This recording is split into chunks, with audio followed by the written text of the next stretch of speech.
Welcome to Tribune News on Q, your go-to morning news source, only here at Daily Tribune. We're live on Daily Tribune's Facebook page, Tribune Now on YouTube, and at Daily Tribune Official on TikTok. For today's headlines, fugitive former Representative Elizalde alleged that House Majority Leader Sandro Marcos funneled 50 billion pesos worth of projects into the national budget from 2023 to 2025 and claimed President Marcos Jr. ordered an additional 97 billion peso insertion for 2026 flood control efforts on top of 100 billion pesos in 2025. Three fugitives in the flood control scam are in touch with the Philippine embassies. The NBI seeks Interpol red notices. 4 suspects in the Philippines were given until Thursday to surrender. Authorities assured fair treatment and safety for all detainees, while operations intensified to capture remaining suspects. COMELEC has issued a 10-day show-cause order to opposition Senator Rodante Marcoleta over alleged omissions and anomalies in his campaign donations and SOCE. The probe follows a review comparing Marcoleta's SOCE and SALN. COMELEC stressed the need for his explanation before drawing conclusions and cited a 2010 precedent barring a candidate from office for SOCE violations. Senator J.V. Ejercito revealed BIR agents allegedly abused the letters of authority to extort funds, diverting up to 70% of personal pockets. The BSP suspended all field audits, and the PCCI backed the move, calling for updated safeguards to prevent abuse while protecting legitimate revenue generation. Former Palace spokesperson who linked human trafficking case has been cancelled, restricting travel. Roque is currently in The Hague seeking asylum. Senator Risa Hontiveros supported the cancellations and urged full accountability. BSP Governor Eli Remolana Jr. said a reserve requirement ratio cut before year-end 2025 is possible, but not urgent. The central bank aims to normalize market liquidity first. RRRs were last reduced in March 2025 by 5% for universal or commercial banks, 2.5% for digital banks, and 0% for thrift banks. Lowering the RRR boosts lending and economic activity but can raise inflation and financial risks. PBB housemate Joaquin Arce revealed he has been deaf in his right ear since birth.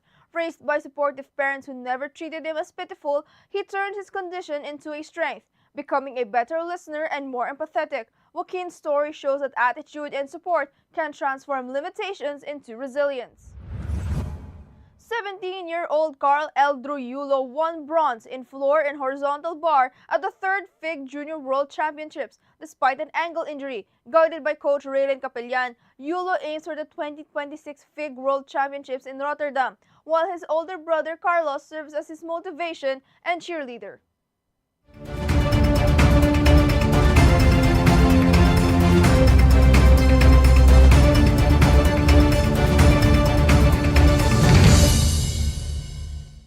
Today is the 26th of November, and I'm Eliana Lacap, bringing you today's top stories.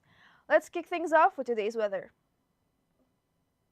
Tropical storm Verbena is intensifying over the West Philippine Sea, moving west-northwest at 25 kilometers per hour, currently 130 kilometers west of Coron, Palawan, with winds of 85 kilometers per hour and gusts up to 105 kilometers per hour. Wind signal number 2 is in effect over parts of northern Palawan, northern Mindoro, and western Visayas, while wind signal number 1 covers Luzon, Visayas, and parts of Mindanao. Residents should expect strong winds, heavy rains, and possible flash floods or landslides, and mariners are advised to stay in port or seek shelter. Verbena is forecast to pass the north of Kalayaan Islands today and exit the Philippines tomorrow, potentially peaking as a severe tropical storm.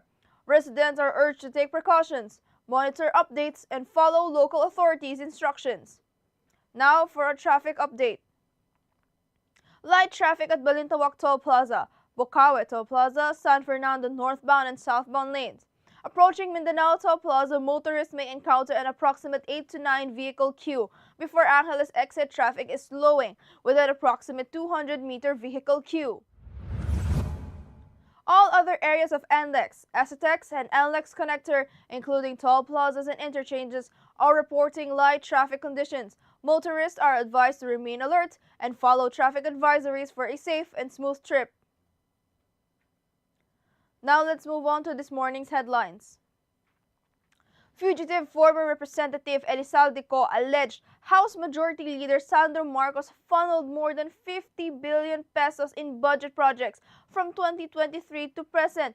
He also claimed President Ferdinand Marcos Jr. ordered an additional 97 billion pesos in 2026 flood control insertions. Co said the funds were delivered monthly, 2 billion pesos to Marco and Sandro, through Justice Undersecretary Jojo Cadiz and linked to a South Forbes Park property used as a drop-off and storage point. Sandro and the president denied the allegations, with Sandro calling Co's claims quote false and Marcos challenging him to return and face the charges. 3 of the 8 remaining fugitives in the flood control scam have initiated contact with Philippine embassies overseas, signaling possible surrender. NBI Director Lito Magno confirmed authorities are tracking former lawmaker Saldico in Japan and have sought an Interpol red notice for his arrest. Magno said fugitives may return voluntarily or be fetched while security concerns are being considered. 4 suspects still in the Philippines were given until Thursday to surrender. Interior Secretary John Vic Remulla said, quote, big fish, including senators and congressmen, may face arrest within weeks, assuring no special treatment for detainees now held at BJMP facilities. The Commission on Elections has ordered Senator Rodante Marcoleta to explain alleged discrepancies in his campaign spending records, giving him 10 days to respond. COMELEC Chair George Garcia said the probe launch, Motu Proporeo, focuses on the omission of donors and mismatched figures between Marcoleta's SALN and his campaign statements of contributions and expenditures. Garcia said records suggest a 50 million peso gap, implying no declared contributions. He added that 31 government contractors may have illegally donated in the 2025 polls, barred under election laws. COMELEC cited past cases where non-compliance led to candidates being barred from assuming office. Senator J.V. Ejercito warned that the Bureau of Internal Revenue's alleged misuse of letters of authority to harass taxpayers, including foreign firms, is worse than the DPWH flood control scandal and is discouraging investors. He said BIR agents reportedly collected 6 to 8 billion pesos using LOAs, but only 30% reached government coffers. Ejercito said European and American chambers complained of harassment, claiming LOAs were weaponized for extortion. Former BIR Chief Kim Henares said LOAs are legal but prone to abuse without controls. New BIR Commissioner Charlito Mendoza has suspended all field audits to review LOA and mission order policies.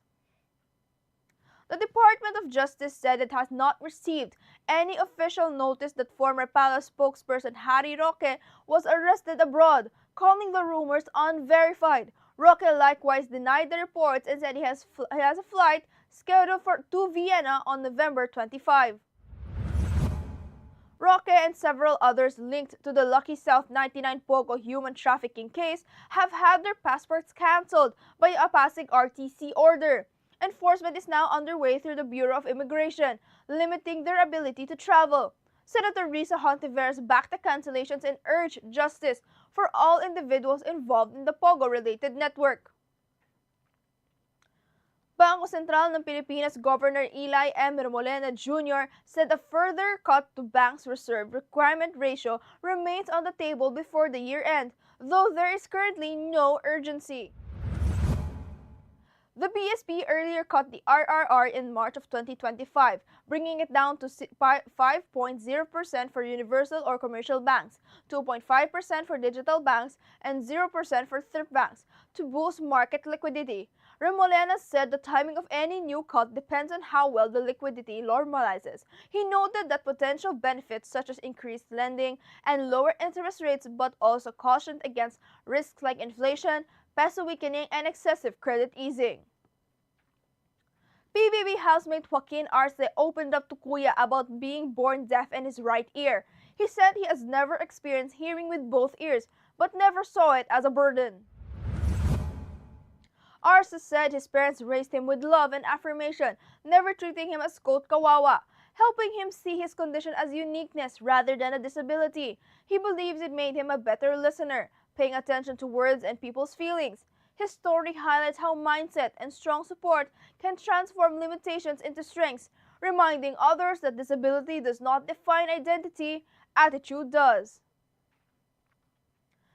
At just 17, Carl L. Druyulo won 2 bronze medals, floor exercise and horizontal bar, at the 3rd FIG Artist Gymnastics Junior World Championships held at the Marriott Grand Ballroom in Pasay City, despite an injured ankle and under the watchful support of his brother, Olympian Carlos Yulo. Coach Raylan Capellan said Yulo returns to Japan to train under Coach Monohiro Kogiyama, preparing for senior-level skills and aiming to qualify for the FIG World Championships in Rotterdam, Netherlands. Inspired by Carlos Yulo, said the medals are just the beginning, and his brother is to compete alongside his brother. Now a quick look at today's horoscope. Today calls for openness and trust, Virgo. Something in your life is shifting, and the cosmos are ready to support you. If you're willing to let go and embrace change in your personal and professional life, this may mark the end of a phase, situation, or place. While it's natural to hold on to material security, you're encouraged to reveal your true colors and follow guidance from the universe. Take a chance, trust the process, and allow support to lead you to where you need to be. Opportunities for growth and alignment are strong today.